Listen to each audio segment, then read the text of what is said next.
Welcome to our channel. Today we how to restore your funnel conversion using ClickFunnels, full guide step by step clearly. Start by analyzing your existing funnel metrics. Log into your ClickFunnels account. Navigate to the funnel you want to restore. Review the statistics for each step in your funnel. Identify the steps with the lowest conversion rates. Examine the traffic sources for any discrepancies. Consider using A/B testing to compare different funnel versions.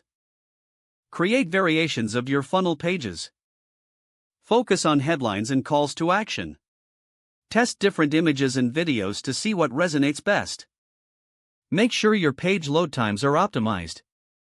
Review your funnel's overall design for clarity and simplicity.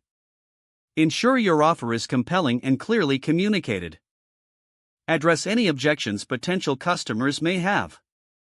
Incorporate social proof elements such as testimonials. Add trust badges to enhance credibility. Optimize your forms for ease of use and fewer fields. Check mobile responsiveness to ensure a seamless experience. Monitor your follow-up email sequences for engagement. Incorporate upsells and downsells strategically within your funnel. Regularly update your content to keep it fresh and relevant. Use analytics tools to track changes in conversion rates.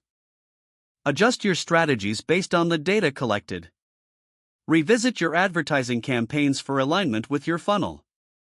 Engage with your audience on social media to gather feedback. Encourage reviews and feedback to improve your funnel continually. Stay patient and persistent as you make these adjustments. Continuously iterate based on the performance indicators you monitor. Don't forget to like this video and subscribe to our channel for more step-by-step tech guides.